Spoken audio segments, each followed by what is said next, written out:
Coucou Victor. Coucou Boris. On a été sollicité pour discuter des œufs. Il y a plusieurs personnes qui voudraient qu'on aborde ce thème qui est effectivement un sujet assez controversé où on ne sait pas toujours comment se repérer. Alors, donc si tu es d'accord, j'ai quelques petites questions à te poser sur les œufs. Je suis d'accord. Allons-y. Alors c'est vrai que c'est un sujet qui est très controversé parce que les œufs c'est riche en cholestérol, c'est riche en graisse, et puis comme on a cru longtemps que le cholestérol et les graisses étaient dangereuses, bref du coup les œufs incarnaient un peu Satan en quelque sorte. Et puis finalement quand on y regarde de plus près, on va voir que les œufs sont pleins de bienfaits et qu'ils ne sont en réalité pas dangereux et certainement bien moins dangereux que vous ne le pensez. Alors, pour commencer, Victor, déjà, à part une poule éventuellement, que trouve-t-on dans un œuf? Alors, un œuf pèse environ 60 grammes, donc un œuf d'une poule normale. Alors, ça peut être plus petit et plus gros, bien évidemment, en fonction de la taille de la poule. Et alors, à l'intérieur de l'œuf, quand on a retiré la coquille, bien sûr, le blanc est composé en majorité d'eau et un peu de protéines. Et le jaune, lui, est composé de protéines, de lipides, et il contient la plupart des oligo-éléments et des vitamines.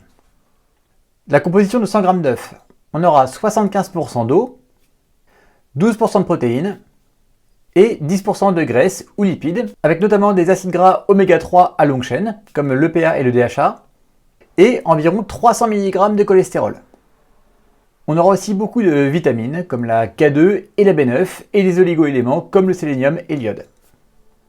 Et on peut rajouter aussi la choline, mais on va peut-être en rediscuter après. Alors la choline, c'est pas vraiment un acide aminé, c'est pas vraiment une vitamine. Bon bref, c'est un nutriment essentiel qui est donc très très important pour le cerveau. Victor, déjà pour aller faire ses courses, aller choisir ses œufs, est-ce que tu peux nous donner quelques orientations? Alors pour faire simple, on va commencer par les œufs sans label. Donc ce sont des poules élevées en batterie qui vivent les unes sur les autres et qui sont gavées d'antibiotiques parce que le risque infectieux est énorme dans ces conditions d'élevage. Donc on se retrouve avec des œufs de qualité assez mauvaise globalement. Ensuite on va voir les œufs qu'on retrouve dans le commerce, les labels bio et les labels rouges. Alors ce sont deux chartes qui sont assez proches en termes de qualité. Les poules sont au sol, elles ont de la place, elles ont accès à des espaces extérieurs et elles ont accès à une alimentation de qualité. Et puis le dernier cas de figure, c'est les œufs fermiers de votre fermier du coin. Donc là, vous pouvez aller vérifier vous-même les conditions d'élevage. Souvent, c'est des poules qui ont de la place, qui peuvent courir et qui ont une alimentation très variée. Parce qu'elles vont également finir les restes de la maison et pour pouvoir gratter de la terre, manger des vers de terre, des petits insectes. Donc c'est vraiment le mode d'élevage idéal pour une poule. Et là, Victor, tu parles des œufs de poule, mais est-ce que tu peux nous citer d'autres œufs qu'on peut manger? Alors, il y a les œufs de caille, par exemple, sont tout petits, mais il y a d'autres œufs plus gros qu'on peut manger? Oui, bien sûr, on retrouve habituellement dans le commerce des œufs de canne et des œufs d'oie, et parfois des œufs d'autruche. Donc c'est surtout la taille des œufs qui change, et des fois le goût un tout petit peu. Bien sûr, vu la différence de taille des œufs, ces œufs se prêtent à des modes de consommation différents des œufs de poule. Donc ça sera plutôt en omelette ou alors en œuf à la coque. Mais au niveau de la composition de l'œuf, on va rester très proche de ce qu'on retrouve dans un œuf de poule. Très bien, très bien. Alors toujours pour choisir nos œufs, il y a des œufs de différentes couleurs, les blancs, les œufs roux, mais il y a aussi des œufs qui tirent sur le rouge, certains tirent sur le vert, certains tirent même sur le bleu. Ça existe, alors on en voit assez peu dans le commerce. Et avec tous ces labels, est-ce que tu peux nous aider à nous y retrouver pour choisir l'œuf qu'on souhaite? Alors tout d'abord, la couleur de la coquille, ça dépend de la race de la poule et donc ça n'a aucune importance vis-à-vis de la consommation. Ensuite, la couleur du jaune, elle dépend en partie de l'alimentation de la poule. La couleur du jaune a peu d'importance, sauf les jaunes très très pâles qui sont en général la couleur qu'on retrouve pour les poules élevées en batterie avec une alimentation très peu variée et de mauvaise qualité. La taille de l'œuf, elle, est en fonction de la taille de la poule, et donc elle n'a aucune importance. Le mode d'élevage, lui, il influence la composition de l'œuf, et donc il a beaucoup d'importance. Les œufs enrichis en oméga 3 ne sont pas utiles, sauf chez le végétarien carencé en acides gras oméga 3 essentiels à chaîne longue. Donc chez les végétariens, l'œuf peut être une bonne alternative pour trouver ce type d'acide gras qui n'est pas présent dans l'alimentation végétale. Et ensuite, Les vieux œufs qui sont à éviter, donc normalement un œuf frais, quand on le plonge dans l'eau froide, il coule, il tombe au fond de la casserole. Donc c'est un test assez facile à réaliser pour être sûr que vous avez des œufs frais. Bon, il ne reste plus qu'à nous donner des recettes, mais tu as déjà commencé avec les œufs à la coque. Je veux juste rebondir sur la couleur du jaune. La couleur du jaune, en réalité, sur les œufs de batterie, devrait être très très clair, très très pâle, un jaune qui n'est pas vraiment jaune.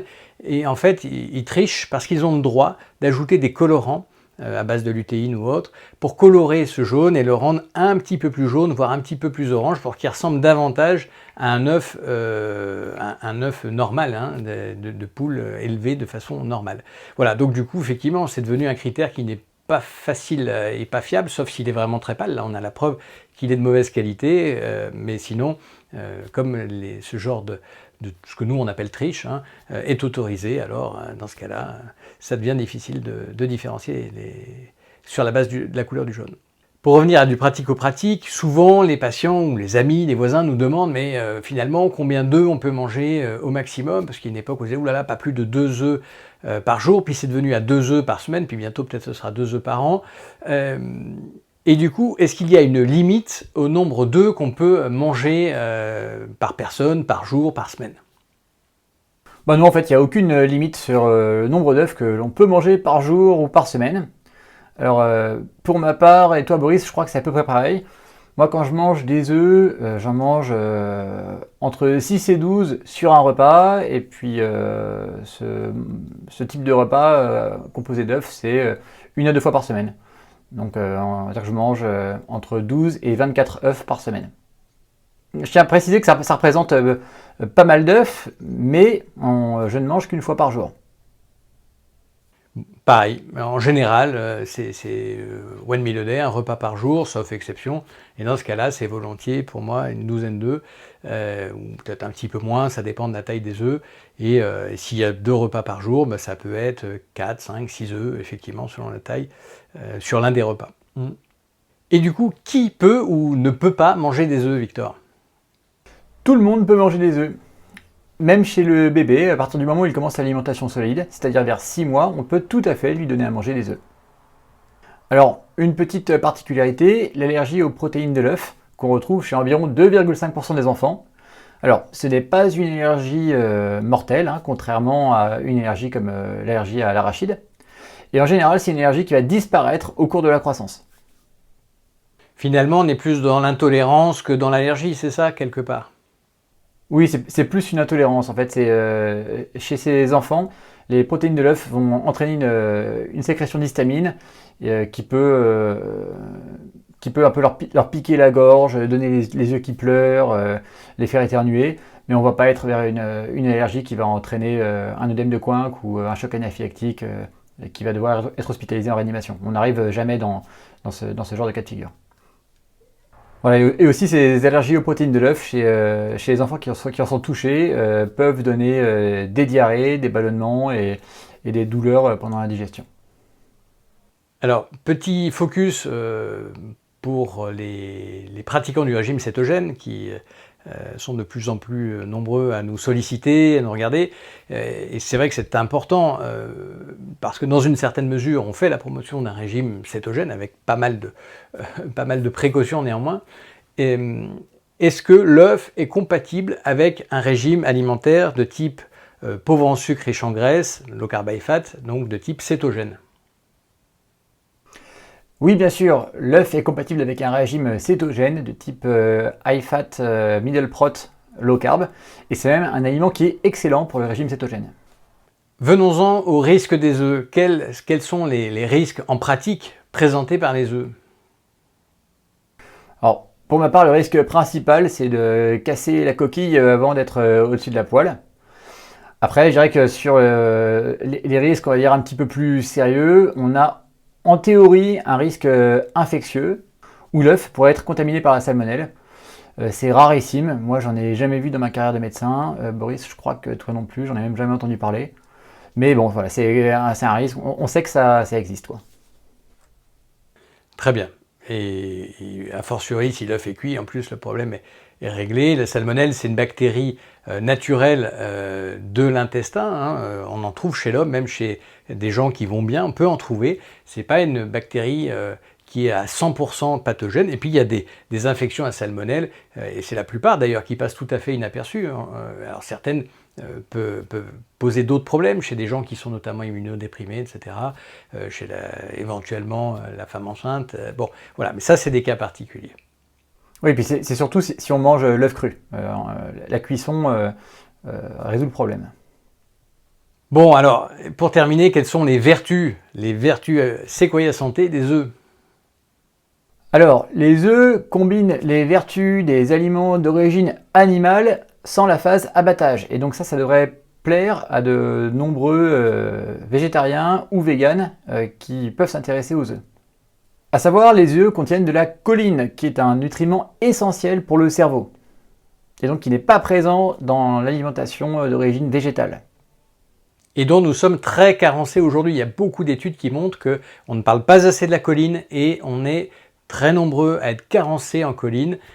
Donc attention, c'est très important. Ensuite, les œufs contiennent de nombreuses vitamines et oligo-éléments, comme le sélénium et l'iode, qu'il est parfois difficile de trouver ailleurs. Donc pareil, très intéressant chez les végétariens. Ensuite, on a de bonnes graisses dans les œufs, donc on a des acides gras polyinsaturés de type oméga 3 à chaîne longue. Et on a beaucoup de cholestérol.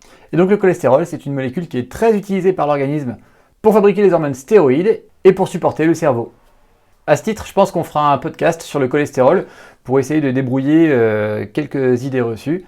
Mais en tout cas, voilà, pas du tout de risque à consommer des œufs en raison du cholestérol présent à l'intérieur. Un autre avantage est que les œufs ne sont pas chers par rapport à leur densité nutritionnelle. On parle d'un aliment à 5 € le kilo. Et dernier avantage, l'œuf est un aliment cohérent avec un régime high fat, middle prot, low carb, donc un régime de type cétogène. L'œuf contient un rapport d'environ 50% à 50% en lipides protéines, et donc environ 75% de l'énergie de l'œuf contenue dans les lipides et 25% contenue dans les protéines. Bon, je crois que c'est très clair. Merci Victor. Effectivement, oui, des aspects aussi financiers, parce que des aliments pas chers, on en trouve, mais des aliments aussi vertueux et qui coûtent aussi peu cher, l'œuf est imbattable. Donc ça, c'est quand même un point aussi important. Bon, on va conclure ce podcast. Merci Victor. En tout cas, là, au cas où vous ne l'auriez pas compris, l'œuf, c'est vraiment un aliment qui a une place de choix dans un régime cétogène, qui a une place de choix dans un régime où on veut prévenir un certain nombre de carences ou les corriger, que ce soit en choline, que ce soit en certains oligo-éléments, hein. On a parlé de l'iode, et quand on n'habite pas à côté de la mer, ou quand on ne mange pas des poissons ou des fruits de mer, et qu'on est au milieu des terres, ça peut être une façon très astucieuse de prévenir des déficits en iode, par exemple. Bref, vous l'avez compris, l'œuf est vraiment important dans notre alimentation, qu'il vient vraiment compléter. Par ailleurs, vous savez à quel point c'est important pour nous que les aliments et nos comportements soient pléisto-cohérents, hein, c'est-à-dire cohérents avec la paléoanthropologie et avec la biologie de l'évolution. L'œuf est cohérent à ce titre-là, puisque les chasseurs, beaucoup cueilleurs un peu que nous sommes et que nous étions, bien sûr, sont largement compatibles avec la récolte d'œufs, même si bien évidemment ce n'était pas des douzaines et des douzaines d'œufs de poule par jour qui étaient mangés, bien sûr. Néanmoins, c'est pléisto-cohérent et ça, c'est important. Merci Boris pour toutes tes questions. À bientôt pour un prochain podcast. Merci de nous avoir suivis jusque-là. N'hésitez pas à vous abonner si ce n'est pas déjà fait à notre chaîne et à activer la cloche de notification afin de ne rien rater. À la semaine prochaine pour un prochain podcast. En attendant, rendez-vous sur notre site www.sequoiasanté.com. Abonnez-vous à la newsletter si ça n'est pas déjà fait et téléchargez notre e-book offert qu'on a co-rédigé avec Victor. En attendant, prenez soin de vous. À bientôt, prenez soin de vous.